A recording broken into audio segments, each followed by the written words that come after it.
Graça e paz, da parte de Deus, nosso Pai, e de nosso Senhor e Salvador Jesus Cristo. Livro O Homem Espiritual, de Watchman Nee, editado pela editora Betânia. Capítulo 7 do livro 1. A Cruz e o Espírito Santo.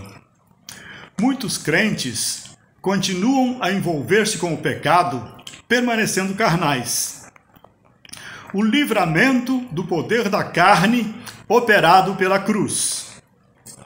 Paulo nos diz que os que são de Cristo Jesus crucificaram a carne com suas paixões e concupiscências. Nossa carne é a raiz de todo o pecado. Por isso, Deus quer que crucifiquemos a nossa carne com Cristo. Ele quer que crucifiquemos o nosso velho homem na cruz de Cristo, destruindo nossa carnalidade. Primeiro, Cristo morreu na cruz pelo pecador, para perdoar seu pecado. Segundo, o pecador também morreu na cruz com Cristo, para deixar de ser dominado pela carne. Isto capacita o espírito do homem para reconquistar sua posição de domínio. Nós, que somos de Cristo Jesus, pertencemos a Ele, pois já morremos e ressuscitamos com Ele para uma nova vida que agrada a Deus. Nossa carne já está crucificada, pois Jesus já consumou sua obra a nosso favor na cruz. Os que são de Cristo Jesus, tanto os fracos como os fortes, crucificaram a carne com suas paixões e concupiscências. Quando um crente diz que ainda peca, Deus diz que ele foi crucificado na cruz. Às vezes dizemos que nosso mau gênio persiste, e Deus nos diz que já fomos crucificados. Dizemos que nossa cobiça continua muito forte, e o Senhor repete que nossa carne foi crucificada. Não olhemos para a nossa experiência, mas prestemos atenção ao que Deus nos diz. Pois se não ouvirmos sua palavra e ficarmos olhando diariamente para a nossa condição, não conseguiremos entrar na realidade da crucificação da nossa carne. Aprendamos a não nos importar com o que sentimos e com nossa experiência, pois andamos pela fé e não pelo que vemos. Deus diz que nossa carne foi crucificada. Portanto, ela foi crucificada. Pois só se aceitarmos o que diz a palavra de Deus é que teremos a experiência do que ela diz. Simplesmente diga a Deus: Amém. Verdadeiramente minha carne foi crucificada. Agindo com base na palavra, veremos que nossa carne realmente está morta. A Bíblia afirma que fomos crucificados juntamente com Cristo. Isso quer dizer que no momento em que Jesus foi crucificado, nossa carne também foi crucificada. A única coisa que temos que fazer para tomar posse dessa morte é crer na palavra de Deus. Pois se olharmos para a verdade de Deus primeiro, a experiência virá depois. Andamos pela fé. Não devemos andar pelo que vemos, mas devemos andar segundo a nossa fé na palavra de Deus.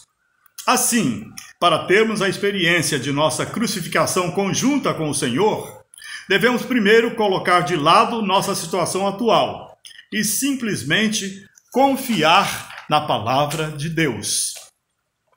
O Espírito Santo e a experiência. Nós, que cremos e reconhecemos que nossa carne foi crucificada, podemos agora então dirigir nossa atenção para a nossa experiência. Jesus já crucificou nossa carne. Ele já fez tudo.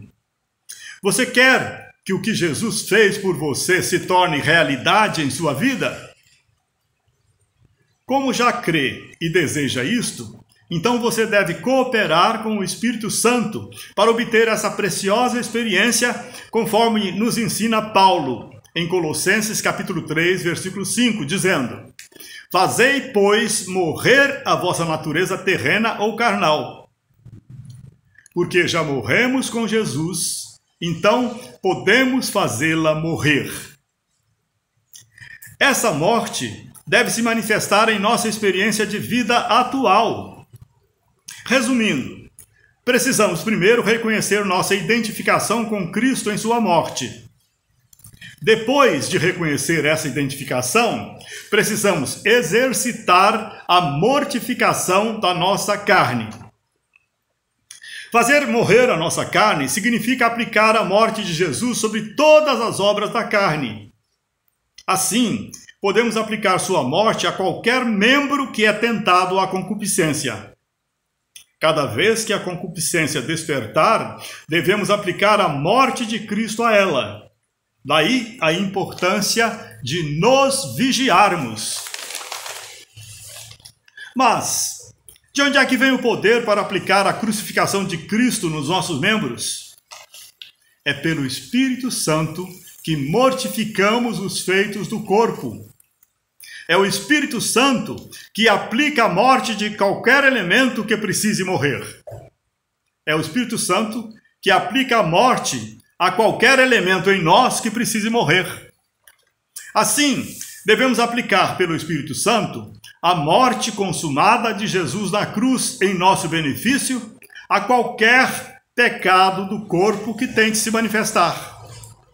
Se continuamente não dermos lugar às obras do corpo, o Espírito Santo em nós finalmente realizará o propósito de Deus, deixando sem ação o corpo do pecado, nos unindo ao Senhor Jesus na sua vida ressurreta. Passamos então a andar no Espírito, em constante vigilância contra as obras da nossa carne, as quais mortificamos continuamente. A existência da carne.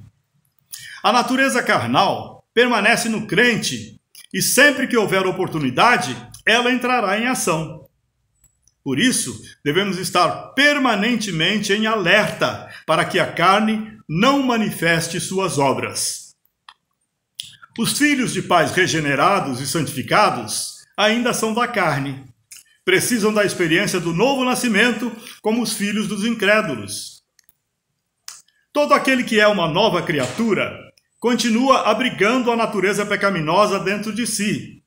E se ele não seguir o Espírito Santo, mas pelo contrário, sujeitar-se à carne, será dominado por ela. Somente quando rendemos continuamente nosso corpo ao Senhor, é que é possível não estarmos mais sob o domínio da carne, mas sob o domínio do Senhor. Assim, experimentamos uma vitória permanente. Diga sempre sim a Deus e não à sua carne. É necessário vigiar e orar, e até mesmo jejuar para que possamos aprender a andar segundo o Espírito Santo. É pelo Espírito que mortificamos os feitos do corpo e vivemos para o Senhor.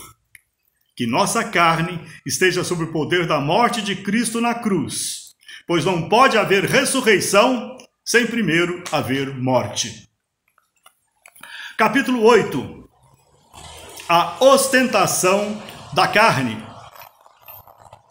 O outro lado da carne.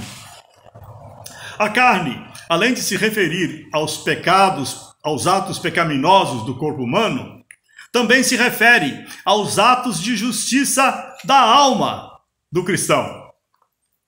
Vimos que a alma, ao deixar de se sujeitar à autoridade do espírito, passa a ser controlada pelos desejos do corpo.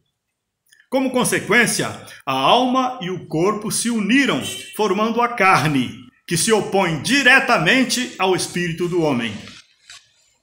Esta oposição que a carne faz ao Espírito e ao Espírito Santo tem dois lados.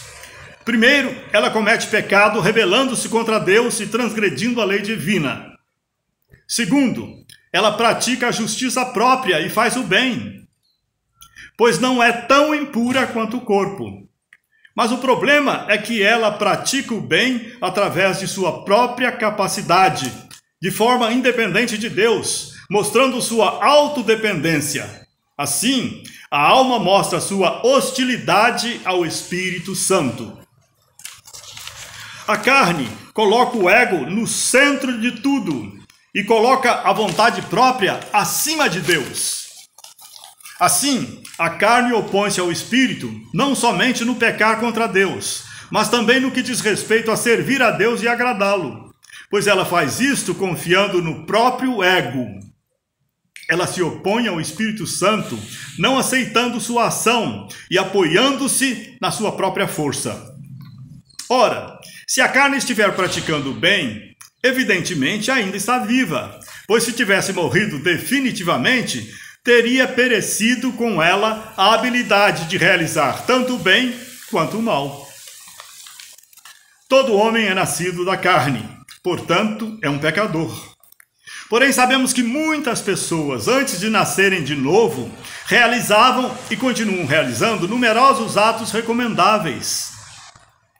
Alguns parecem até já nascer com bondade, paciência e amabilidade.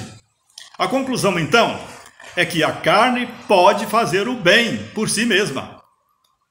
Contudo, os atos de justiça da carne e as obras do Espírito Santo são duas realidades distintas.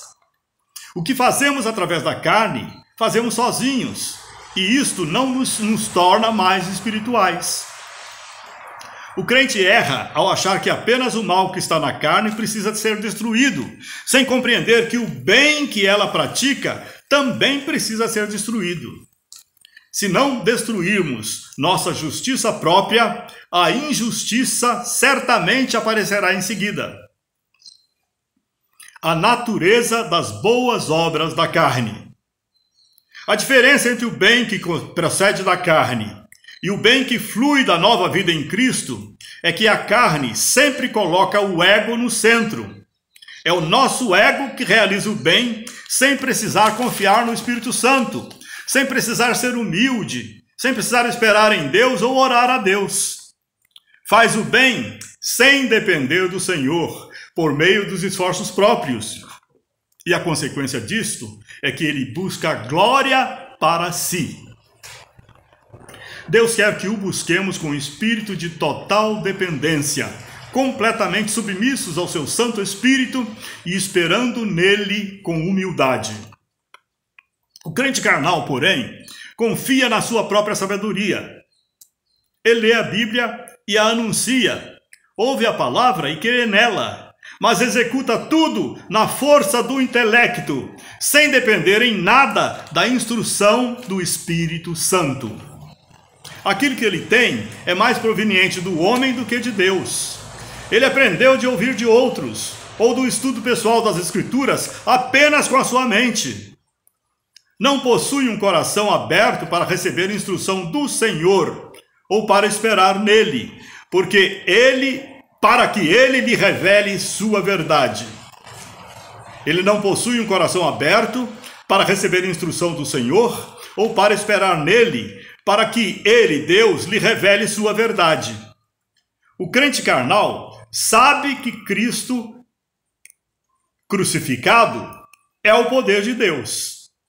No entanto, ao invés de buscar o poder de Deus, os pregadores gastam muito mais tempo preparando as divisões e conclusões de um sermão do que buscando o poder do alto.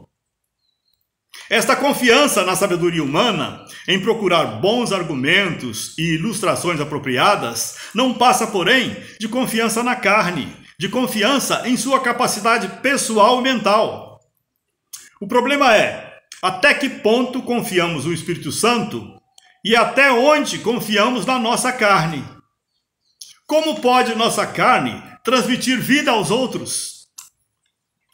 As obras da carne são fruto da autoconfiança e da autodependência do crente. Nossa carne é impaciente demais para tolerar qualquer espera. Por isso, enquanto ela se considerar forte, jamais dependerá de Deus.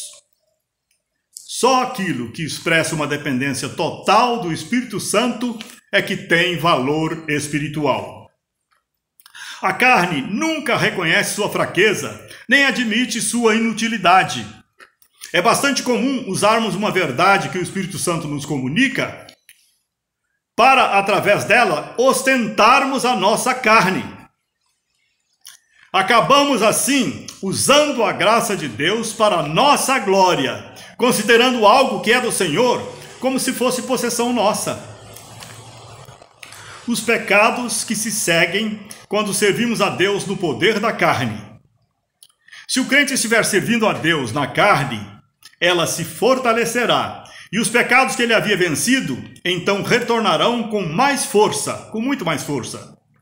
Um perigo que os crentes novos correm é parar de mortificar a capacidade da carne para praticar o bem. Um perigo que os crentes novos correm é parar de mortificar a capacidade da carne para praticar o bem. A carne é tão astuta que, se não dermos a ela ocasião para pecar, ela deseja fazer o bem. E depois que lhe concedemos a oportunidade para fazer o bem, ela logo voltará a pecar. É aqui que Satanás engana os filhos de Deus. Porém, quando mantemos habitualmente uma atitude de crucificação para com a carne, Satanás não tem condições de nos enganar. No entanto, se permitirmos que nossa carne consiga afastar o Espírito Santo do serviço que prestamos a Deus, Satanás obtém a vitória. Se o nosso espírito não estiver realmente controlando o processo de adoração de modo total e contínuo, não poderá manter seu domínio na nossa vida diária. Se não negarmos a nós mesmos diante de Deus, não conseguiremos nos negar perante os homens. Desse modo, não poderemos vencer o ódio, o mau gênio e o egoísmo e a ostentação da nossa carne. Ouvir a Deus, servir a Deus com nossa força e ideias próprias é o mesmo que servir ao pecado na carne. Se não proibirmos nossa carne de fazer também o bem, não poderemos impedi-la de praticar o mal. A corrupção da nossa carne, que se orgulha de realizar o bem, é a mesma que cobiça o pecado e se curva a ele.